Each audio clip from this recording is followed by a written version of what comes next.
बिस्मिल्लाहिर्रहमानिर्रहीम। अस्सलाम वालेकुम एस्पायरियंस। यकीनन आपका टेस्ट केमिस्ट्री का अच्छा हुआ होगा। आसान एमसीक्यूज़ दिए थे ताकि आपका अंदाज़ा हो सके कि आपने कितनी तैयारी की है। और जैसे हम कहते हैं ना कि इंसान कितने पानी में है ये इंसान को पता लगता है। टेस्ट ध्यान से देने हैं, सारे देने हैं, साथ साथ पढ़ना है। और अभी भी आज से जो एक नया लेक्चर शुरू हो रहा है, इसका मतलब ये है कि हम जितना अब पढ़ते जाएंगे इसके लिए फिर एक नया टेस्ट होगा। तो इससे ज़्यादा अच्छा है कि आप साथ साथ ही अच्छे तरीके से सारे कंसेप्ट क्लियर करते जाया करें। आज जो हम पढ़ने जा रहे हैं, आज ये मोहम्मद बिलाल आज़ाद के साथ लेक्चर केमिस्ट्री 38 पढ़ते हैं।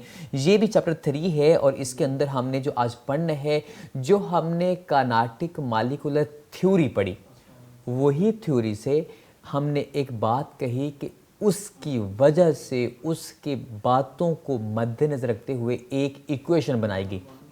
याद है आपको, आर.जे. क्लॉसियस एक बंदा था, उसने क्या किया, काइनेटिक मॉलिक्यूलर इक्वेशन पेश की। आज हमने क्या करना है, उस काइनेटिक मॉलिक्यूलर इक्वेशन से लॉज ड्राइव करने हैं। मतलब हमने अंदाज़ा लगाना है कि क्या वाकई वो जो इक्वेशन बनाई गई काइनेटिक मॉलिक्यूलर इक्वेशन, क्या उसके अंदर वो जो तमाम लॉज निकलते हैं, क्या वो जो इस इक्वेशन को ओबे करती है गैस, क्या इसका मतलब कि वो तमाम गैस लॉज को ओबे करती है। आज ये देखते हैं। हमारे पास जो सबसे पहले हम बॉयल लॉ का ड्राइव करते हैं। आज ये बॉयल लॉ ड्राइव करते वक्त मैं सबसे पहले बताऊं कि वो इक्वेशन थी क्या। वो थी PV is equal to 1/3 mc² bar. मतलब प्रेशर और वॉल्यूम का हासिल। मतलब ये एक गैस का सिलेंडर है, इसके ऊपर कितना प्रेशर है और इसका वॉल्यूम कितना है, इज इक्वल टू किसके इक्वल है भला, इसके अंदर मौजूद मॉलिक्यूल्स का जो मैस है, एक मॉलिक्यूल का मैस है स्मॉल m और टोटल जितने मॉलिक्यूल्स है उसे हमने n से मल्टीप्लाई कर दिया। और c² बार क्या था भला, उस एक मॉलिक्यूल की स्पीड और है, दूसरे की स्पीड और है, मतलब वेलोसिटी मैंने जानबूझ के कहा था आपसे कि स्पीड जानबूझ के बोलता हूं ताकि आप जहनी तौर पर आपके जहन में समझ आ जाए।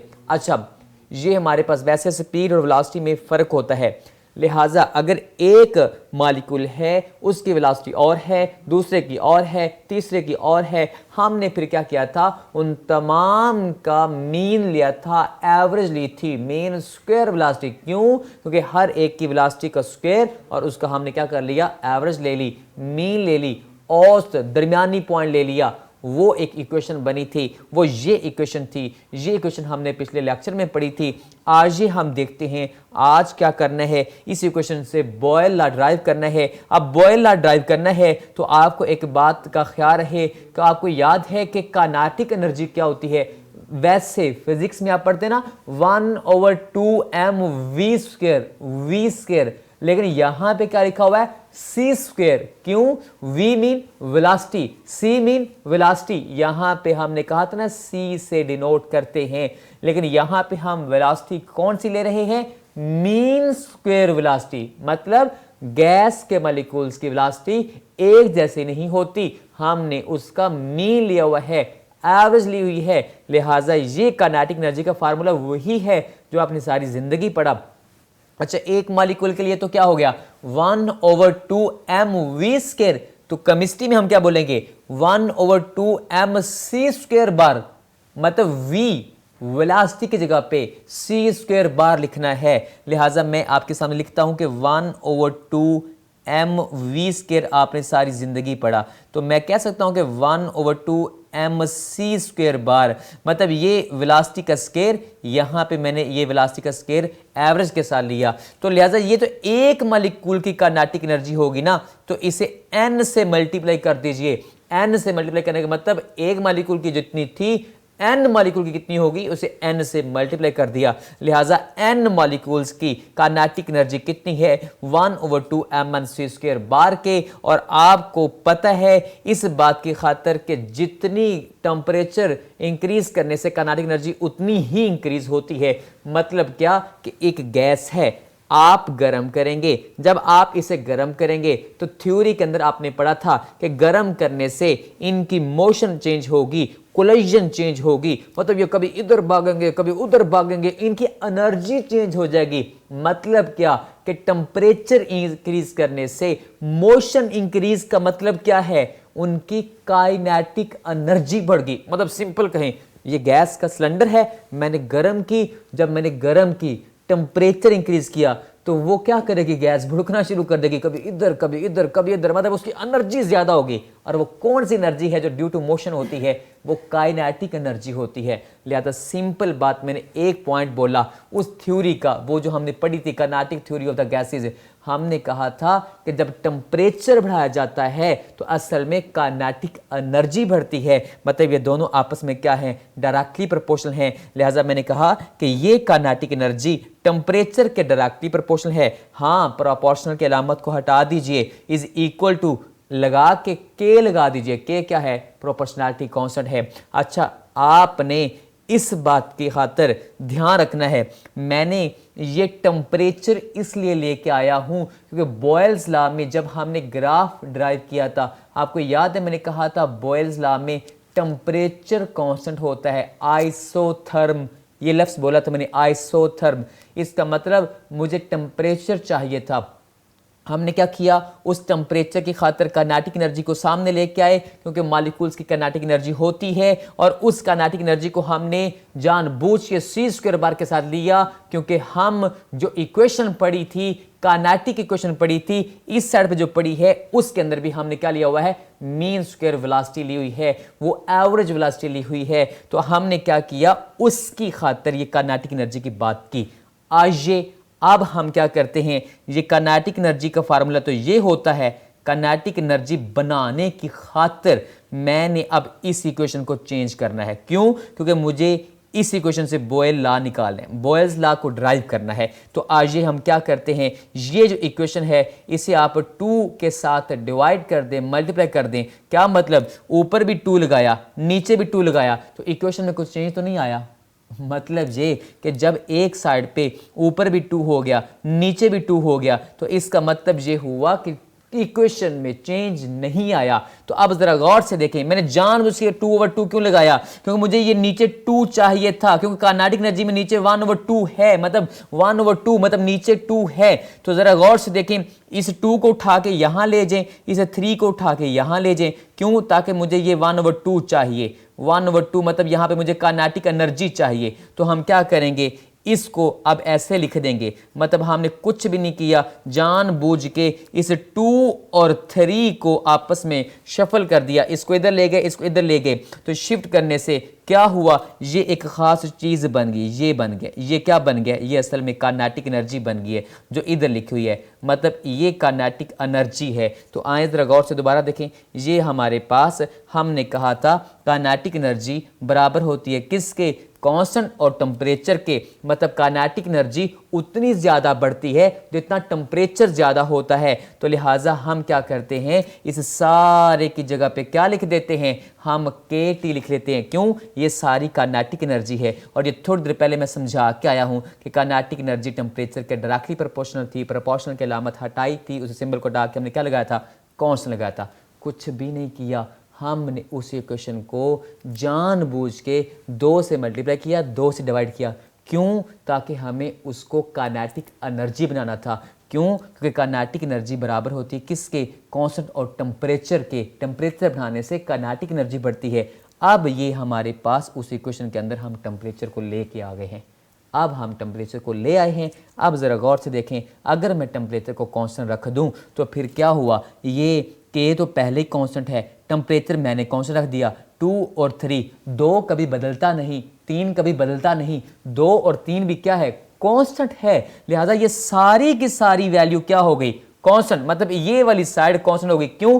टेम्परेचर हमने खुद कांस्टेंट रख दिया, K तो पहले कांस्टेंट था, 2 भी कांस्टेंट था, 3 भी कांस्टेंट था। टेम्परेचर हमने कांस्टेंट इसलिए रखा क्योंकि हम डिराइव कर रहे हैं बॉयल्स लॉ, और बॉयल्स लॉ में टेम्परेचर कांस्टेंट था। लिहाजा अब देखें ये इक्वेशन क्या बन गई, ये इक्वेशन ये बन गई। याद रहे, मैंने आपको समझाने की खातिर एक ही स्लाइड के ऊपर ऐसे काम किया है ताकि आप बिल्कुल एक पूरे का पूरा लेक्चर नोट कर सकें। आपने इक्वेशन का नंबर ज़रूर देना है, मतलब ये इक्वेशन 1 है, ये इक्वेशन 2, ये इक्वेशन 3, ये इक्वेशन 4, ये इक्वेशन 5, उसके बाद ये इक्वेशन 6, ऐसे मतलब एक ख़ास तरतीब से नंबर ज़रूर देते जाना है। अच्छा ज़रा गौर से देखें, हमने क्या किया, हमने इसको कांस्टेंट जैसे रखा तो हमारे ज़हन में एक बात आ गई कि ये जो P V is equal to constant रखा, ये के प्राइम में मैंने इसलिए लिखा क्योंकि पीछे भी तो एक के गुजरा है ना, यहाँ पे मैंने के प्राइम लिख दिया ताकि ये वाला के एक नया कांस्टेंट, मतलब ये सारे का सारा कांस्टेंट ये वाला, ताकि ये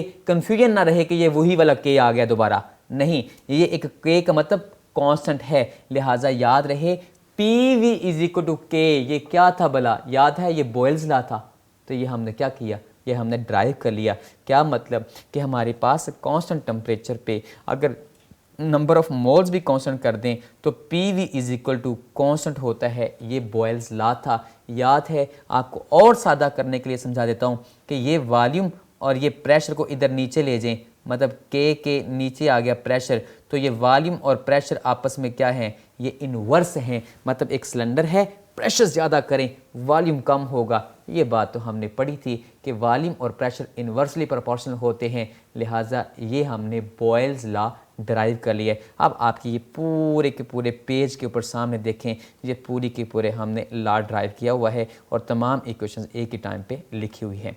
आज ही हम अभी चार्ल्स लॉ ड्राइव करते हैं। फिर से बात को दोहराते हैं। आपको याद है काइनेटिक मॉलिक्यूलर इक्वेशन ये थी, हमने क्या किया था, इसको 2 से मल्टीप्लाई किया था, ये 2 से मल्टीप्लाई 2 से डिवाइड। अच्छा, फिर हमने क्या किया था, जानबूझ के 2 को उठा के इधर ले गए थे, क्यों, ताकि हमें ये 1/2 इस तरीके से मिल जाए, एनर्जी मिल जाए। 1/2 mv² कहूँ या 1/2 mc² बार कहूँ, एक ही बात है ना, मतलब वो मैंने आपको समझा दी थी बात। अच्छा, ये एक मालिक्यूल के लिए क्या होता है 1/2 mc² बार, लिहाजा एन मालिक्यूल कितनी होगी वो हमने एन से मल्टीप्लाई किया था। ये थोड़ी देर पहले सारी बात समझा के आया हूँ, ये याद करें।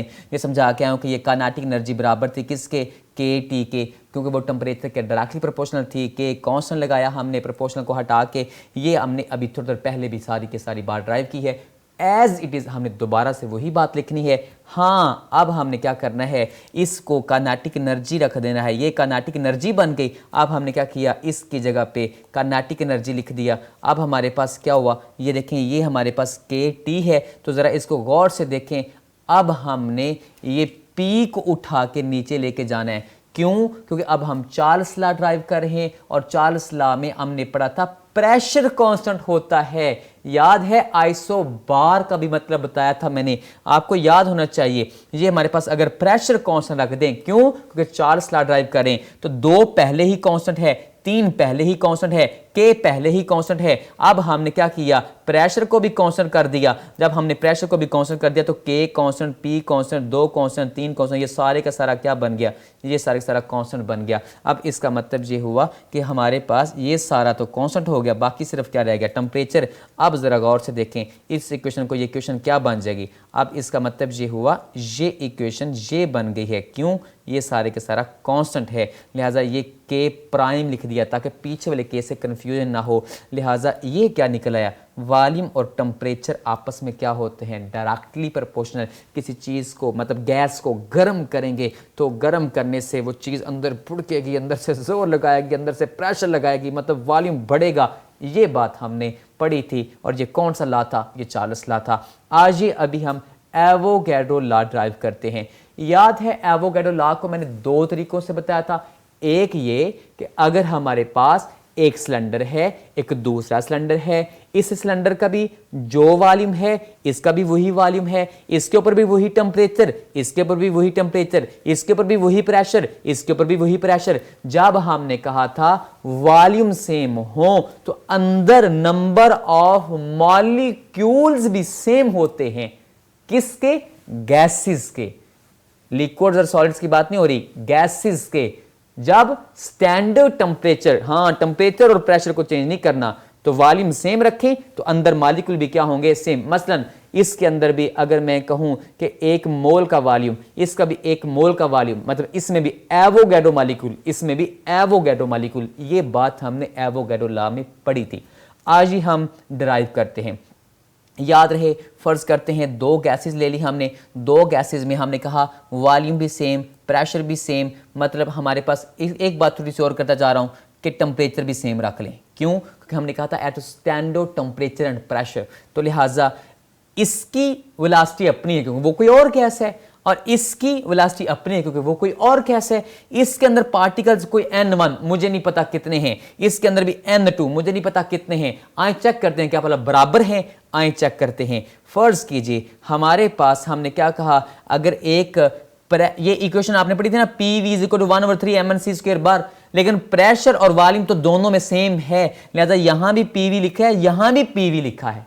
क्यों? P1 V1 नहीं लिखना, क्यों? गैस 1 के लिए और गैस 2 के लिए प्रेशर और वॉल्यूम सेम है, 1 1 और 2 2 नहीं लिख देना। लेकिन यहां पे मैंने गैस 1 के लिए लिखा है, तो लिहाजा M1 क्योंकि गैस 1 का अपना मैस है, N1 पता नहीं कितने मालिक्यूल हैं वो तो हमें पता ही नहीं, और उनकी अपनी स्पीड है, लिहाजा 1 1 1 और गैस 2 के लिए 2, और ये भी 2 और ये भी 2 और ये भी 2। लिहाजा आए चेक करते हैं कि अगर हमारे पास इस इक्वेशन को ये भी PV ये भी PV, तो अगर एक साइड बराबर है तो दूसरी साइड भी बराबर है। हमने दोनों को इक्वल रख दिया, 1/3 से 1/3 कट गया। अब ये एक बात हो गई, हमने इक्वेशन नंबर 4 ड्राइव कर ली। कब? जब प्रेशर और वॉल्यूम सेम थे, मतलब प्रेशर भी सेम था इसके ऊपर और इन दोनों का वॉल्यूम भी क्या था, सेम। एक तीसरी चीज मैंने बताई थी, क्या सेम था भला? इसके ऊपर भी टेम्परेचर सेम, इसके ऊपर भी टेम्परेचर सेम, मतलब स्टैंडर्ड टेम्परेचर प्रेशर, टेम्परेचर भी सेम प्रेशर भी सेम। तब अगर वॉल्यूम सेम हो तो मॉलिक्यूल सेम आते हैं। लिहाजा प्रेशर और वॉल्यूम तो हमने सेम बात कर ली, आए अब टेम्परेचर की बात करते हैं। आपको याद होना चाहिए टेम्परेचर सेम है तो मतलब इसकी काइनेटिक एनर्जी और इसकी काइनेटिक एनर्जी इक्वल रख दी, मैंने बराबर रख दी। ये गैस 1 के लिए, ये गैस 2 के लिए। आपको याद है काइनेटिक एनर्जी मैंने थोड़ी देर पहले बताया था 1/2, फिजिक्स में आप पढ़ते हैं 1/2 mv², लेकिन यहां पे हमने क्या लिखा हुआ 1/2 mc² बार, मतलब क्या, मीन स्क्वायर वेलोसिटी के साथ। लिहाजा ये 1/2 ये 1/2 आपस में कट गया तो क्या बचा, m1c1² bar is equal to m2c2² bar, मतलब टेम्परेचर भी दोनों का हो गया इक्वल। लिहाजा हमने तीनों कंडीशन अप्लाई कर दी, क्या, प्रेशर भी सेम, वॉल्यूम भी सेम, टेम्परेचर भी सेम। आए अब चेक करते हैं, ये इक्वेशन नंबर 6 है।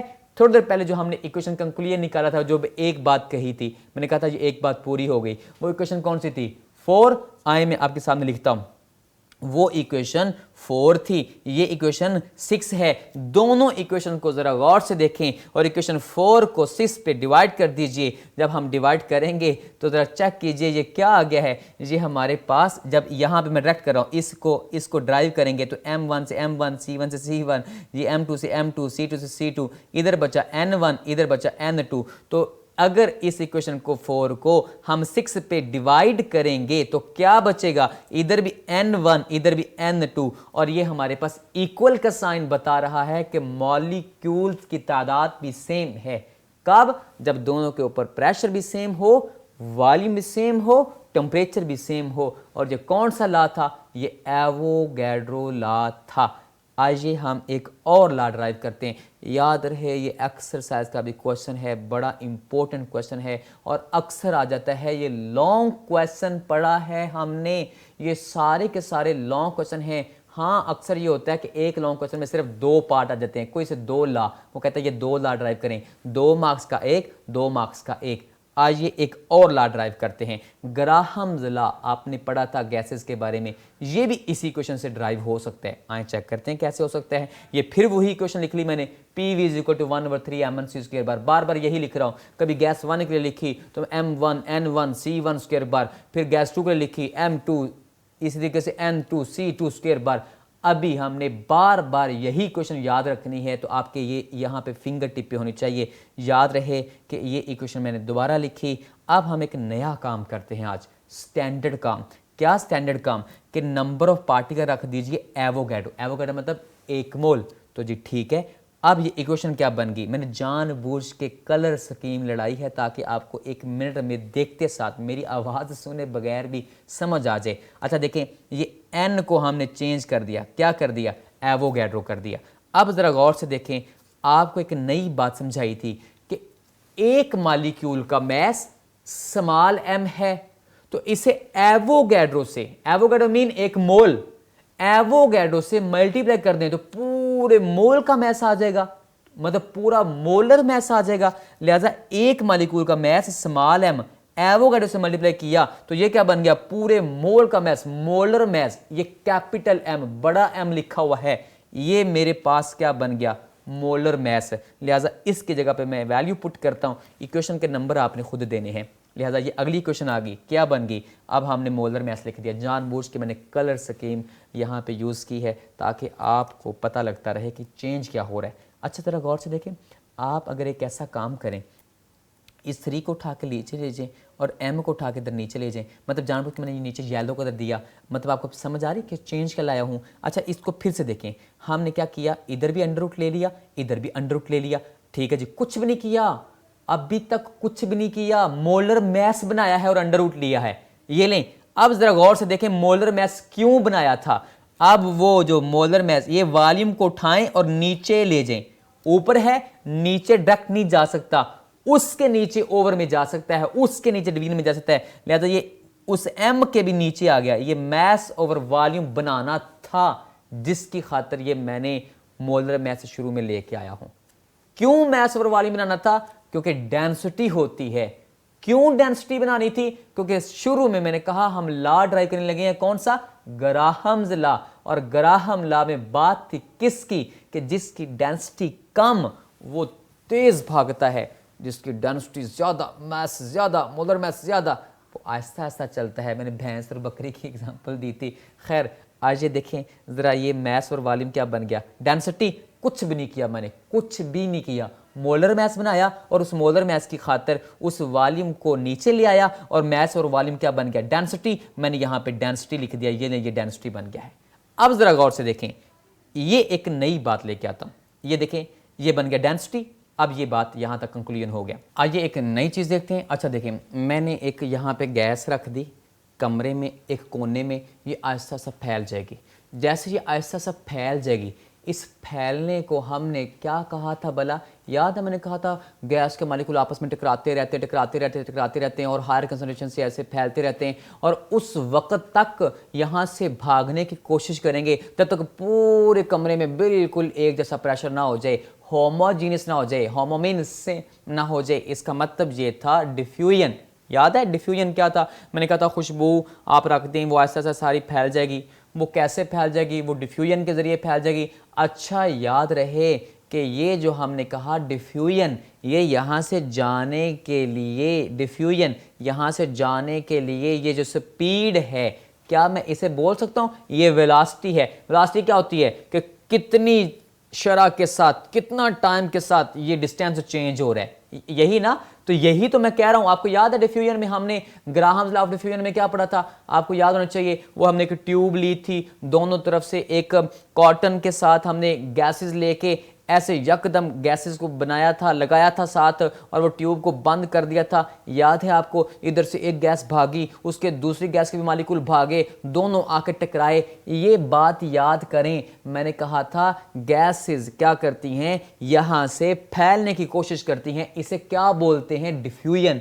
हाँ, इस डिफ्यूजन को, यहाँ से जो फैलना है, जाना है, इसे मैं रेट ऑफ डिफ्यूजन को मीन स्क्वायर वेलोसिटी, वेलोसिटी भी तो बोल सकता हूँ ना। वेलोसिटी क्या है, यहाँ से भागने की स्पीड है ना टाइम के साथ, तो लिहाजा ये वेलोसिटी कहूँ या यहाँ से भागने की स्पीड डिफ्यूजन कहूँ, एक ही बात है। लिहाजा आर क्या है, रेट ऑफ डिफ्यूजन, और मीन स्क्वायर वेलोसिटी क्या है, वेलोसिटी है, एवरेज वेलोसिटी है। वेलोसिटी कहूँ या यहाँ से भागने की स्पीड डिफ्यूजन कहूँ, एक ही बात है। लिहाजा अब हमने क्या करना है, अगर प्रेशर कांस्टेंट रख दें, क्यों, ग्राहम लॉ में प्रेशर कांस्टेंट था, हर किसी में एक ना एक चीज़ हमने कांस्टेंट रखी हुई थी, याद करें। अब हमने क्या किया, प्रेशर को कांस्टेंट रख दिया, 3 पहले ही कांस्टेंट है, ये दोनों तो ख़त्म हो गए, तो नीचे सिर्फ बच कौन गया, डेंसिटी। और अभी अभी मैंने कहा कि मीन स्क्वायर वेलोसिटी को हम आर भी कह सकते हैं। ये क्या है, रेट, और ये क्या है, डेंसिटी का अंडर रूट। ये बात तो हमने ग्राहम लॉ में पढ़ी थी। क्या पढ़ी थी कि यहाँ पे जितनी डेंसिटी ज़्यादा, मोलर मैस ज़्यादा, वो आहिस्ता आहिस्ता जाएगी चीज़। जितनी हल्की चीज़ होती है वो उतनी स्पीड के साथ जाती है। डेंसिटी कम, स्पीड ज़्यादा, रेट ऑफ डिफ्यूजन ज़्यादा, मतलब यहाँ से भागने की स्पीड ज़्यादा, और जितनी चीज़ वजनी होगी, मोलर मास ज़्यादा होगा, वो ऐसा ऐसा जाएगा। लिहाजा इस बात को हमने क्या कहा था, हमने कहा था ग्राहम्स लॉ ऑफ डिफ्यूजन। तो ये तो हमने ड्राइव कर लिया। ये 4 लॉ जो हमने ड्राइव किए हैं, चारों के चारों लॉन्ग क्वेश्चन हैं और आपने अच्छे तरीके से इनको ड्राइव करना है। एक छोटी सी बात और करते हैं, और यकीन मानिए मैं चाहता हूँ कि मैं किसी ऐसी बात को तरीके से बताऊँ कि ये इतना इम्पोर्टेंट लॉन्ग क्वेश्चन है कि शायद मैं कहूँ कि अगर पूरा समंदर आप हीरों से भर के मुझे कहीं ना कि ये ले लें तो फिर भी मैं ये क्वेश्चन ना दूं। इतना इम्पोर्टेंट लॉन्ग क्वेश्चन है, बड़ा ही इम्पोर्टेंट लॉन्ग क्वेश्चन है। आज ये पढ़ते हैं kinetic interpretation of temperature. Temperature की काइनेटिक एनर्जी के साथ वजाहत। इंटरप्रेट का मतलब होता है वजाहत। आए हम वजाहत करते हैं किस चीज़ की, काइनेटिक इंटरप्रिटेशन करनी है किसकी, टेम्परेचर की। इसके लिए एक बात का आपने ख्याल रखना है कि काइनेटिक एनर्जी का ताल्लुक किसके साथ होता है, मोशन के साथ। मतलब ये जो मोशन की वजह से एनर्जी होती है वो कौन सी होती है, काइनेटिक एनर्जी। हाँ, आपको याद होना चाहिए कि ये जो मोशन है ये कैसे इंक्रीज होती थी, टेम्परेचर इंक्रीज करने से। मतलब गैस का सिलेंडर है, गर्म करें, गर्म करने से क्या होगा, वो मोशन बढ़ेगी, कोलिजन बढ़ेगी, मतलब काइनेटिक एनर्जी बढ़ेगी। ये बात हमने पढ़ी थी। तो आए हम क्या करते हैं, आज हम उसी इक्वेशन से ये भी वजाहत करते हैं। 4 लॉस और 5वीं चीज़ ये। आए चेक करते हैं जनाब, वही बात, ये काइनेटिक मॉलिक्यूलर इक्वेशन 2 से मल्टीप्लाई किया, 2 से डिवाइड किया। क्यों किया, ताकि हमारे पास ये काइनेटिक एनर्जी बन जाए। और ये n मॉलिक्यूल्स की काइनेटिक एनर्जी है, लेकिन यहाँ पे एक मॉलिक्यूल के लिए बात करते हैं। आए क्या करते हैं, इस n को उठा के बाहर निकाल दें। मतलब n की यहाँ पे हम बात नहीं करेंगे, सिर्फ काइनेटिक एनर्जी चाहिए। तो हम क्या करते हैं, इस n को उठा के बाहर निकाल दिया, 2 और 3 को भी बाहर निकाल दिया। ये सिर्फ बच गया ये वाला। ये यहाँ पे जरा गौर से देखें, इस इक्वेशन को जरा गौर से देखें, ये n भी बाहर चला गया, ये 2 और 3 भी बाहर चला गया, तो सिर्फ ये बचा और ये बचा। तो ये कौन बचा, ये काइनेटिक एनर्जी बची। तो आए देखें, ये काइनेटिक एनर्जी है। तो ये अगर काइनेटिक एनर्जी है तो वहां पे वैल्यू पुट कर दें। आए मैं वैल्यू पुट करता हूं, तो यहां पे जब वैल्यू पुट की, ये काइनेटिक एनर्जी बन गई। हाँ, एक काम और करते हैं, नंबर ऑफ पार्टिकल स्टैंडर्ड कर लें। कितने स्टैंडर्ड होते हैं, एक मोल में कितने होते हैं, एवोगैड्रो। तो आए इसको एवोगैड्रो कर देते हैं। लिहाजा ये इक्वेशन क्या बन गई, ये हमारे पास एवोगैड्रो बन गया है। अब हमने 2 बातें चेंज की। पहले तो हमने काइनेटिक एनर्जी लाए, फिर हमने एवोगैड्रो लाए, ताकि ये भी कांस्टेंट हो गए, ये भी कांस्टेंट, ये भी कांस्टेंट। अच्छा, जरा गौर से देखें, एक बात आपको याद है, क्योंकि हम यहाँ पे टॉपिक पढ़ रहे हैं काइनेटिक इंटरप्रिटेशन ऑफ टेम्परेचर। एक तो चीज हम ले आए, कौन, काइनेटिक एनर्जी।